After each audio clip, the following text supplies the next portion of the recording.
अध्यक्ष श्रीमान सी.आर. पाटिल जी, सौराष्ट्र पटेल सेवा समाज के अध्यक्ष श्री कांजी भाई, सेवा समाज के सभी सम्मानित सदस्यगण और विशाल संख्या में उपस्थित मेरे प्यारे भाइयों और बहनों, सौराष्ट्र पटेल सेवा समाज द्वारा आज विजयादशमी के अवसर पर एक पुण्य कार्य का शुभारंभ हो रहा है। मैं आप सभी को और पूरे देश को विजयादशमी की हार्दिक बधाई देता हूं। साथियों, रामचरितमानस में प्रभु श्री राम के भक्तों के बारे में, उनके अनुयायियों के बारे में बहुत ही सटीक बात कही गई है। रामचरितमानस में कहा गया है, प्रबल अविद्या तम मिट जाई, प्रबल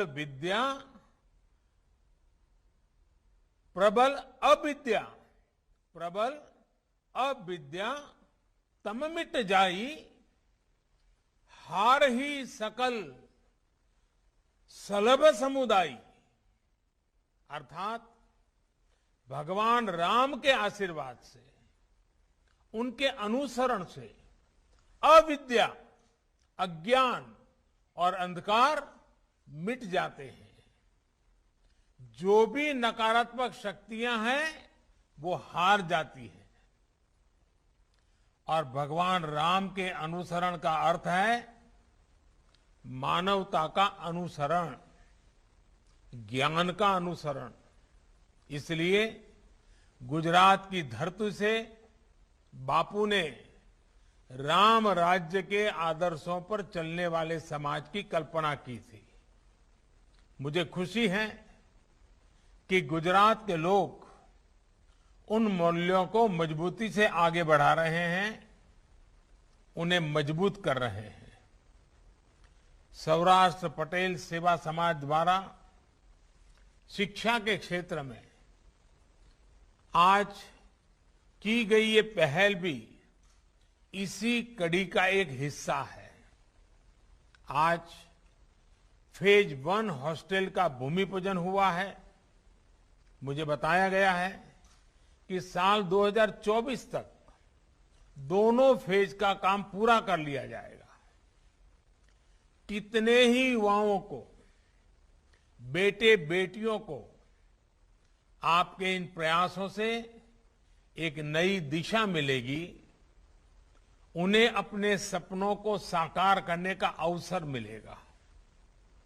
मैं इन प्रयासों के लिए सौराष्ट्र पटेल सेवा समाज को और विशेष रूप से अध्यक्ष श्री कांजी भाई को भी और उनकी सारी टीम को बहुत बहुत बधाई देता हूं। मुझे इस बात से भी बहुत संतोष है कि सेवा के इन कार्यों में समाज के हर वर्ग को साथ लेकर चलने की चेष्टा है, प्रयास है।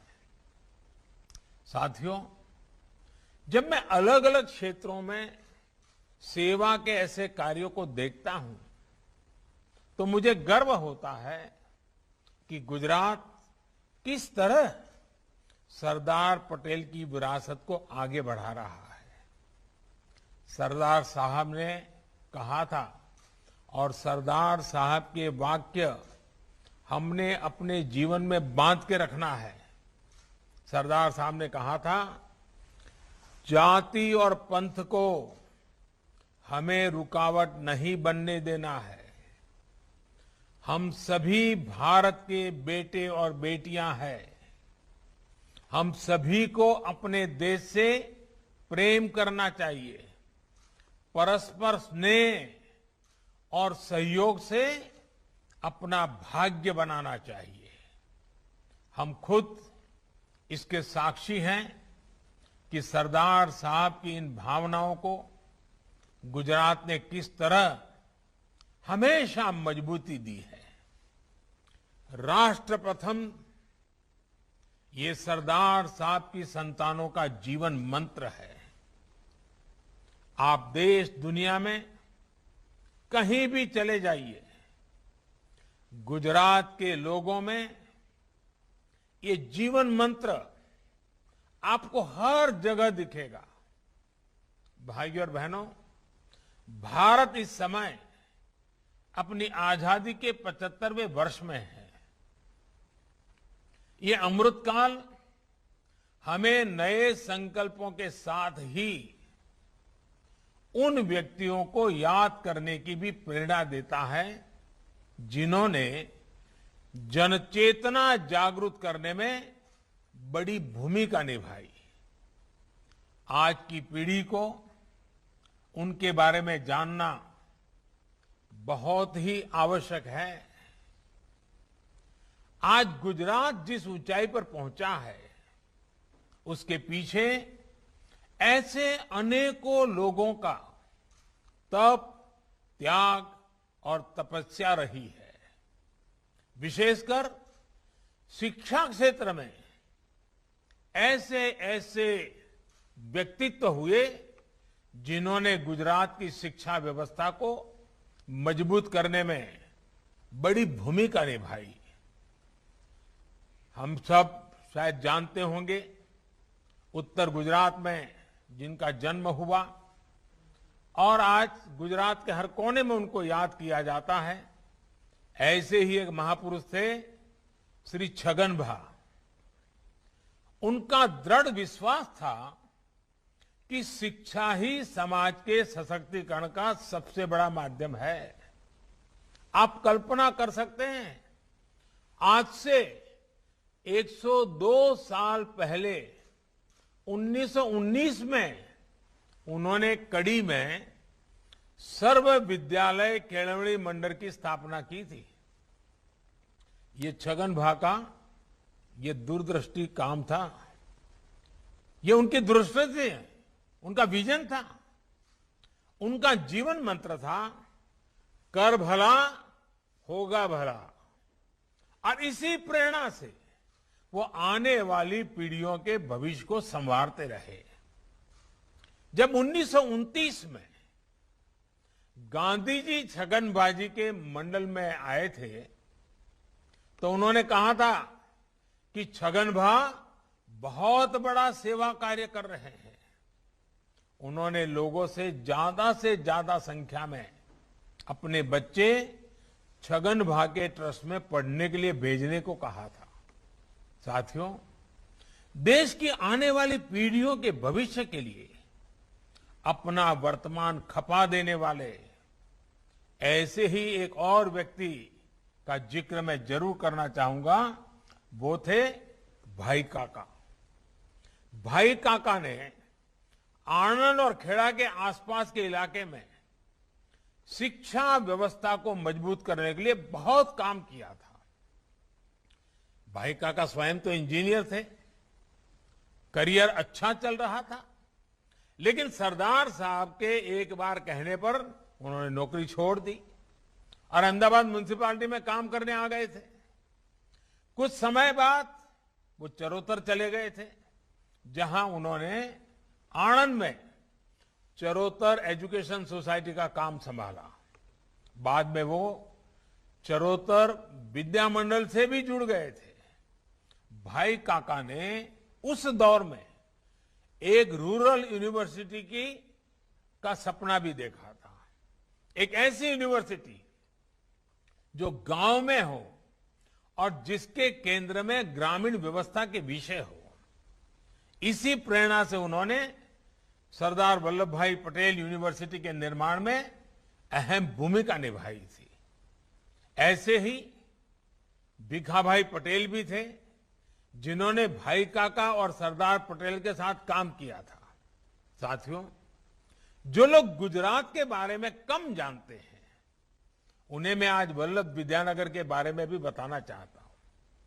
आप में से काफी लोगों को पता होगा, ये स्थान करमसद, बाकरोल और आणंद के बीच में पड़ता है। इस स्थान को इसलिए विकसित किया गया था ताकि शिक्षा का प्रसार किया जा सके। गांव के विकास से जुड़े कामों में तेजी लाई जा सके। वल्लभ विद्यानगर के साथ सिविल सेवा के दिग्गज अधिकारी एचएम पटेल जी भी जुड़े थे। सरदार साहब जब देश के गृह मंत्री थे तो एचएम पटेल जी उनके काफी करीबी लोगों में गिने जाते थे। बाद में वो जनता पार्टी की सरकार में वित्त मंत्री भी बने। साथियों, ऐसे कितने ही नाम हैं जो आज मुझे याद रह रहे हैं। सौराष्ट्र की अगर बात करें, हमारे मोहनलाल लालजीभाई पटेल, जिनको हम मोला पटेल के नाम से जानते थे, मोला पटेल ने एक विशाल शैक्षिक परिसर का निर्माण करवाया था। एक और मोहन भाई बिरजी पटेल जी 100 साल से भी पहले पटेल आश्रम के नाम से एक छात्रावास की स्थापना कर अमरेली में शिक्षा व्यवस्था को मजबूत करने का काम किया था। जामनगर में केशवजी भाई अरजी भाई विराणी और करसन भाई बेचर भाई विराणी, इन्हें दशकों पहले बेटियों को शिक्षित करने के लिए स्कूल और छात्रालय बनाए थे। आज नगिन भाई पटेल, साकरचंद भाई पटेल, गणपत भाई पटेल, ऐसे लोगों द्वारा किए गए प्रयासों का विस्तार हमें गुजरात के अलग अलग विश्वविद्यालयों के रूप में दिखता है। आज का ये सुअवसर इन्हें याद करने का भी बेहतरीन दिन है। हम ऐसे सभी व्यक्तियों की जीवन गाथा को देखें तो पाएंगे कि किस तरह छोटे छोटे प्रयासों से उन्होंने बड़े बड़े लक्ष्यों को प्राप्त करके दिखाया। प्रयासों की यही सामूहिकता बड़े से बड़े नतीजे लाकर दिखाती है। साथियों, आप सबके आशीर्वाद से मुझ जैसे अत्यंत सामान्य व्यक्ति को, जिसका कोई पारिवारिक या राजनीतिक बैकग्राउंड नहीं था, जिसके पास जातिवादी राजनीति का कोई आधार नहीं था, ऐसे मुझ जैसे एक सामान्य व्यक्ति को आपने आशीर्वाद देकर गुजरात की सेवा का मौका 2001 में दिया था। आपके आशीर्वाद की ताकत इतनी बड़ी है कि आज 20 साल से अधिक समय हो गया, फिर भी अखंड रूप से पहले गुजरात की और आज पूरे देश की सेवा करने का सौभाग्य मिला है। साथियों, सबका साथ, सबका विकास का सामर्थ्य क्या होता है, ये भी मैंने गुजरात से ही सीखा है। एक समय गुजरात में अच्छे स्कूलों की कमी थी, अच्छी शिक्षा के लिए शिक्षकों की कमी थी। उमिया माता का आशीर्वाद लेकर, खोड़ल धाम के दर्शन करके मैंने इस समस्या के समाधान के लिए लोगों का साथ मांगा, लोगों को अपने साथ जोड़ा। आपको याद होगा, गुजरात ने इस परिस्थिति को बदलने के लिए प्रवेशोत्सव की शुरुआत की थी। स्कूलों में शिक्षा की गुणवत्ता बढ़े, इसके लिए साक्षरदीप और गुणोत्सव शुरू किया गया था। तब गुजरात में बेटियों के ड्रॉप आउट की भी एक बड़ी चुनौती थी। अभी हमारे मुख्यमंत्री भूपेंद्र भाई ने इसका वर्णन भी किया। इसके कई सामाजिक कारण तो थे ही, कई व्यवहारिक कारण भी थे। जैसे कितनी ही बेटियां चाहकर भी इसलिए स्कूल नहीं जा पाती थी क्योंकि स्कूलों में बेटियों के लिए शौचालय ही नहीं होते थे। इन समस्याओं के समाधान के लिए गुजरात ने पंचशक्तियों से प्रेरणा पाई। पंचामृत, पंचशक्ति यानी ज्ञान शक्ति, जनशक्ति, जल शक्ति, ऊर्जा शक्ति और रक्षा शक्ति। स्कूलों में बालिकाओं के लिए शौचालय बनवाए गए, विद्या लक्ष्मी बॉन्ड, सरस्वती साधना योजना, कस्तूरबा गांधी बालिका विद्यालय, ऐसे अनेक प्रयासों का परिणाम ये हुआ कि गुजरात में न केवल पढ़ाई का स्तर बेहतर हुआ, बल्कि स्कूल ड्रॉप आउट रेट भी तेजी से कम हुआ। मुझे खुशी है कि आज बेटियों की पढ़ाई के लिए, उनके भविष्य के लिए प्रयास लगातार बढ़ रहे हैं। मुझे याद है, ये आप ही लोग थे जिन्होंने सूरत से पूरे गुजरात में बेटी बचाओ अभियान चलाया था। और मुझे याद है, उस समय मैं आपके समाज के लोगों के बीच में आता था तो ये कड़वी बात बताए बिना कभी चुकता नहीं था। आप राजी हो जाएं, नाराज हो जाएं, इसका ख्याल किए बिना मैंने हमेशा कड़वी बात बताई थी बेटियों को बचाने की। और मुझे आज संतोष से कहना है कि आप सबने मेरी बात को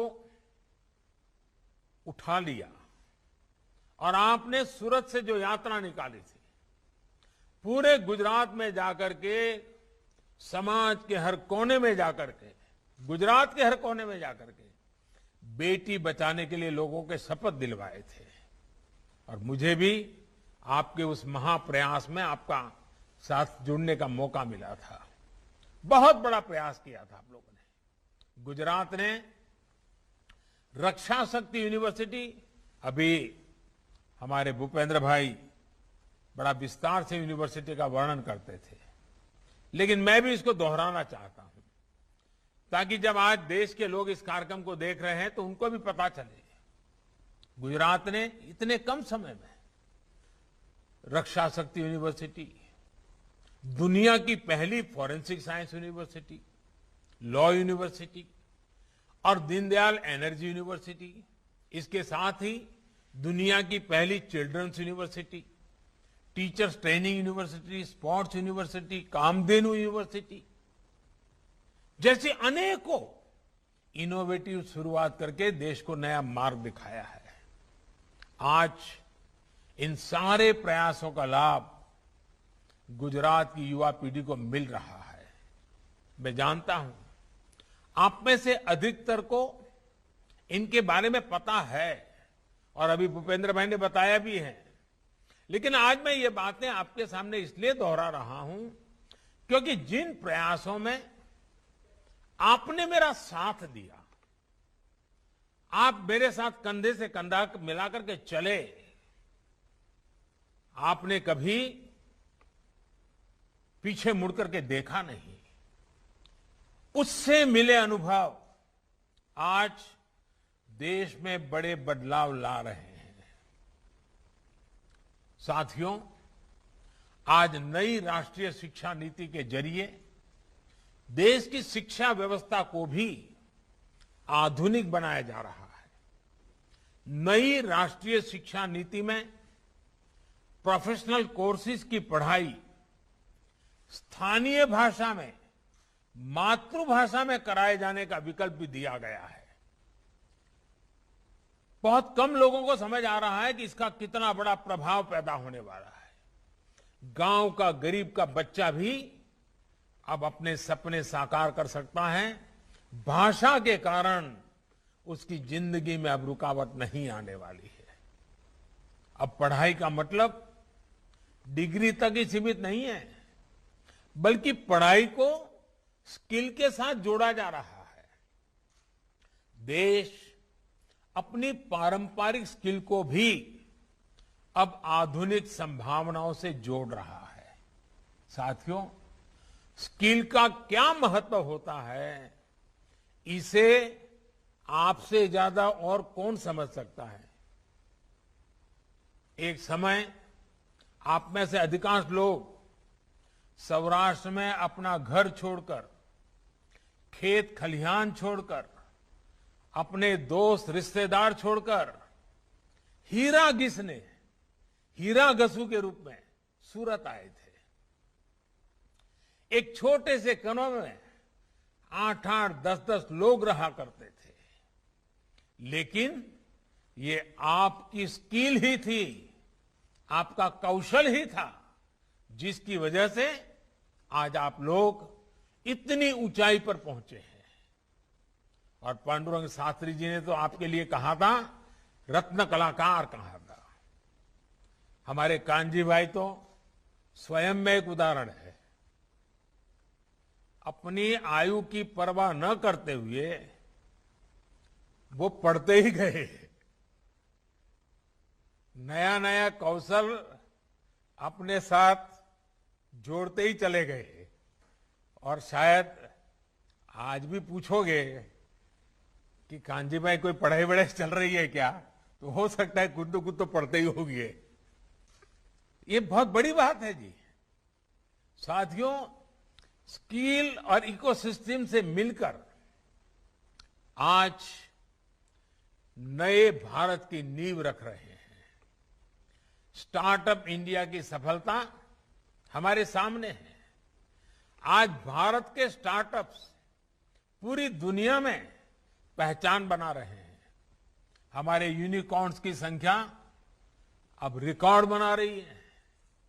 कोरोना के कठिन समय के बाद हमारी अर्थव्यवस्था ने जितनी तेजी से वापसी की है, उससे पूरा विश्व भारत को लेकर आशा से भरा हुआ है। अभी हाल में एक विश्व संस्था ने भी कहा है कि भारत फिर दुनिया की सबसे तेजी से आगे बढ़ने वाली अर्थव्यवस्था बनने जा रहा है। मुझे विश्वास है, गुजरात राष्ट्र निर्माण के अपने प्रयासों में हमेशा की तरह सर्वश्रेष्ठ रहेगा, सर्वश्रेष्ठ करेगा। अब तो भूपेंद्र भाई पटेल जी और उनकी पूरी टीम एक नई ऊर्जा के साथ गुजरात की प्रगति के इस मिशन में जुट गए हैं। साथियों, वैसे भूपेंद्र भाई के नेतृत्व में नई सरकार बनने के बाद आज पहली बार मुझे इतने विस्तार से गुजरात के लोगों को संबोधित करने का अवसर मिला है। एक साथी कार्यकर्ता के रूप में भूपेंद्र भाई से मेरा परिचय 25 वर्ष से भी ज्यादा का है। ये हम सभी के लिए बहुत गौरव की बात है कि भूपेंद्र भाई एक ऐसे मुख्यमंत्री है जो टेक्नोलॉजी के भी जानकार हैं और जमीन से भी उतना ही जुड़े हुए हैं। अलग अलग स्तर पर काम करने का उनका अनुभव गुजरात के विकास में बहुत काम आने वाला है। कभी एक छोटी सी म्युनिसिपैलिटी नगर पालिका के सदस्य, फिर नगर पालिका के अध्यक्ष, फिर अहमदाबाद महानगर के कॉरपोरेटर, फिर अहमदाबाद महानगर पालिका की स्टैंडिंग कमेटी के चेयरमैन, फिर औड़ा जैसी प्रतिष्ठित संस्थान के चेयरमैन, करीब करीब 25 वर्षों तक अखंड रूप से उन्होंने ग्रास रूट शासन प्रशासन को देखा है, परखा है, उसका नेतृत्व किया है। मुझे खुशी है कि आज ऐसे अनुभवी व्यक्ति गुजरात की विकास यात्रा को तेज गति से आगे बढ़ाने के लिए गुजरात का नेतृत्व कर रहे हैं। साथियों, आज हर गुजराती को इस बात का भी गर्व होता है कि इतने लंबे समय तक सार्वजनिक जीवन में रहने के बावजूद, इतने बड़े पदों पर रहने के बाद भी, 25 साल तक कार्य करने के बाद भी भूपेंद्र भाई के खाते में कोई विवाद नहीं है।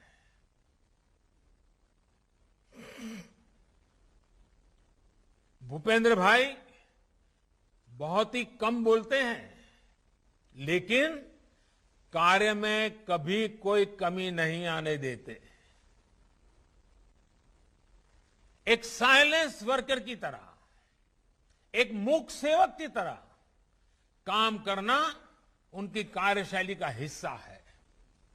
बहुत कम ही लोगों को यह भी पता होगा कि भूपेंद्र भाई का परिवार हमेशा से आध्यात्म के प्रति समर्पित रहा है। उनके पिताजी आध्यात्मिक क्षेत्र से जुड़े रहे हैं। मेरा विश्वास है ऐसे उत्तम संस्कार वाले भूपेंद्र भाई के नेतृत्व में गुजरात चौतरफा विकास करेगा। साथियों, मेरा एक आग्रह आप सभी से आजादी के अमृत महोत्सव को लेकर भी है। इस अमृत महोत्सव में आप सभी को भी कुछ संकल्प लेना चाहिए। देश को कुछ देने वाला मिशन शुरू करना चाहिए। ये मिशन ऐसा हो जिसका प्रभाव गुजरात के कोने कोने में नजर आना चाहिए। जितना सामर्थ्य आप में है, मैं जानता हूं आप सब मिलकर के ये कर सकते हैं। हमारी नई पीढ़ी देश के लिए, समाज के लिए जीना सीखे, इसकी प्रेरणा भी आपके प्रयासों का अहम हिस्सा होनी चाहिए। सेवा से सिद्धि के मंत्र पर चलते हुए हम गुजरात को, देश को नई ऊंचाई पर पहुंचाएंगे। आप सबके बीच लंबे अरसे के बाद आने का सौभाग्य मिला। सबके यहां वर्चुअली मैं सबके दर्शन कर रहा हूं। सारे पुराने चेहरे मेरे सामने हैं અને ભલે દૂરથી તો દૂરથી પણ તમને બધાને મળ્યાનો આનંદ તો આવે જ। તમારી પ્રેમ વર્ષાનો અનુભવ થાય જ થાય। અને આજે આપ સૌને ભલે દૂરથી પણ ફરી એકવાર મળવાનો મોકો મળ્યો। બધા વડીલોને પણ હું તો આજે જોઉં છું। બધા ખૂબ મોટી ઉંમરના વડીલોએ બેઠા છે। એ બધા આશીર્વાદ આપવા માટે આવ્યા। એમનો પણ આભાર માનું છું। અને આપ સૌએ આટલો બધો પ્રેમ વરસાવ્યો અને ખૂબ મહત્વાકાંક્ષી યોજનાને સાકાર કરવા માટે આગળ ધપી રહ્યા છો, ત્યારે કાનજીભાઈ અને એમની પૂરી ટીમને અને ખાસ કરીને આમાં તો બધા જવાનિયાઓ જોડાયેલા છે, આ બધાને મારી ખૂબ ખૂબ શુભકામનાઓ। इसी शुभकामना के साथ आप सभी का बहुत बहुत धन्यवाद। आवजो। खूब खूब आभार माननीय। ગુજરાતમાં બનેલી ભૂપેન્દ્ર પટેલની સરકારને પ્રધાનમંત્રીએ નવી ઉર્જા સાથેની સરકાર ગણાવી। ભૂપેન્દ્ર પટેલના નેતૃત્વમાં ગુજરાતમાં વધુ વિકાસનો પ્રધાનમંત્રીને પૂરો વિશ્વાસ છે। તેમણે કહ્યું ઓછું બોલતા પરંતુ અનેક સારા કાર્યો કરતા વ્યક્તિ તરીકે ભૂપેન્દ્ર પટેલની પ્રધાનમંત્રી ગણતરી કરી। ભૂપેન્દ્ર પટેલને પ્રધાનમંત્રીએ જમીન સાથે જોડાયેલા ટેકનોલોજીનો ઉપયોગ કરતા વ્યક્તિ ગણાવ્યા। ભૂપેન્દ્ર પટેલ ઓછું બોલનારા છે પણ કાર્ય કરવામાં હર હંમેશ આગળ રહે છે। પ્રધાનમંત્રી નરેન્દ્ર મોદીના શબ્દો।